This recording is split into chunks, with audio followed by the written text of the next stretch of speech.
এটা হলো আমাকে বাড়িতে আহা যাওয়ার রাস্তা, দেখছেন কত ভয়ঙ্কর।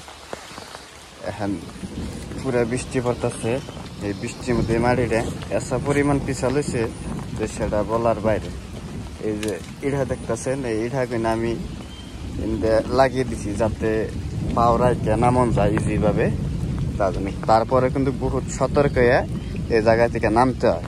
আমি উপরের থেকে কিন্তু দেখাইছি, এখন তলে থেকে দেখ এই যে দূর দিচ্ছি ঠ্যাং, বুঝছেন কি? দেখেন কত ভয়ঙ্কর একটা জায়গা। এই জায়গাতে আমরা আপ ডাউন করি, আর এত পরিমাণ পিছল হয় এই জায়গাটা, সেটা কিন্তু বাসার বাইরে। এই যে রাস্তা, এটা কিন্তু রাস্তা না, কিন্তু রাস্তার মতন আর কি, বুঝছেন? এই যে পাগারটা আছে, এই পাগারটা কিন্তু অলরেডি বৃষ্টির পানিতে বইরা গেছে, ওই জন্য ধান। এইরকম পরিস্থিতিতে আমরা বসবাস করি। এই যে আমার হাতে যে ছাতাটা দেখতেছেন, এই ছাতাটারও কিন্তু তলে যে নাই, ডান্ডা এটা নাই, ভেঙে গেছে গা।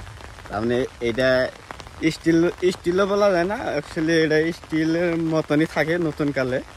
তো এটা মামল লাগে ভেঙে ছিঁড়ে গেছে গা।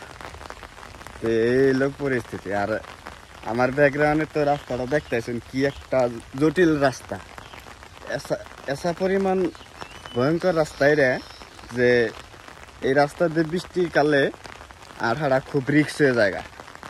পাও যে ফালানো হয়, ওই পাওটা পুরো একবার লক টাইপ করে পাওটা ফালানো হয়, নইলে কিন্তু এক বয়স্ক মানুষ তো আড়া সম্ভবই নেই রাস্তা দিয়ে। তারপরেও উপায় নাই, সবাই নিজের কন্ট্রোলে চলাফেরা করে। এই অবস্থা, রাস্তাটা এত পরিমাণ খারাপ। তারপরেও এই রাস্তা অল্প স্বল্প মাটি ফেলাইছিল, মাটি নাইনের জঘন্য আঠিলা মাটি, মানে এমন পিছল মাটি, সেটা আর কি বলবো। এই যে একবারই কিন্তু এই পরিস্থিতি, তার মানে রাস্তার থেকে বাড়ি ঘর হয়েছে, তার মানে এই জায়গাতে পানি আবার অতিরিক্ত পানি হয়।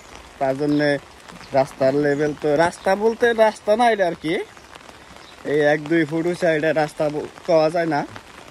তো বাড়িগুলো অনেক উঁচা করে বানানো, কি পরিমাণ হয়েছে।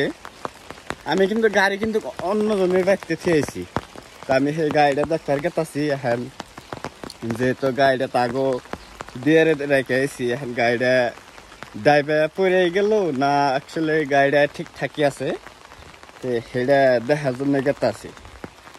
তো এইলো কথা। এই যে একটা বাড়ি, এই যে দেখুন, ওই যে বৃষ্টি পানিতে মাটি ধুয়ে দিয়ে নামতাছে। তারপরেও কিন্তু থাকা লাগে, চলা লাগে, যেহেতু মাটি ফাঁকে কিনা বাড়ি বানান দাও সম্ভব নয় বর্তমান যুগে। এই যে দেখেন রাস্তার অবস্থা, দেখছেন? আর এই রাস্তা দিয়ে অনবরত ট্র্যাক্টর দিয়ে মাটি কাটে, ট্র্যাক্টর দিয়ে ধান নেয়, অনবরত এই রাস্তায় এই গাড়ি ঘোড়া চলায়। ট্র্যাক্টর অনলি খালি ট্র্যাক্টরই বেশি চলে, কারণ এই রাস্তায় তো আপনার এই 4 চাকা চলে না, যেহেতু এই রাস্তায় 4 চাকা আপ ডাউন করে না। ট্র্যাক্টর যে আছে, এই ট্র্যাক্টর কিনে কি করে, এই যে এই ধান কিনে নেয়, তারপরে স্তনাঘাত খালি মারি কাছে। তো এত খারাপ রাস্তা, দেখছেন কি? তার মানে এটা মুখে বললে প্রকাশ করে তার মানে ভাষায় বোঝান গেতেছে না। আমি যে পাও গুনে ফেলাইতেছি, ছোট্ট ছোট্ট করে কাট দিতেছি, খুব রিক্স নিয়ে কিন্তু আমি এই আইডিয়া গেতাছি। এই যে বাইরে অলরেডি রান্না বান্না শুরু করছে, আমি কিন্তু খাইট গুনে যে ফেলাইতেছি, খুব রিক্সে ফেলাইতেছি, যেহেতু পাও পিছলে গেলে আমি একবারে মোবাইলটা সুইচ নিয়ে পড়ে যাম গা। এবারে কিবা বাজবান হয়েছে, বাস না বেড়েছি। আমি আসলে গাড়িটা দেখবার গেতেছি, গাড়িটা ঠিকঠাক আছে কিনা। এই গাড়িটা দেখি, যদি গাড়িটা ঠিকঠাক না থাকে তাহলে তো হয়তো ট্যাঙ্কির তেল যত আছে সব পড়ে যাবো গা।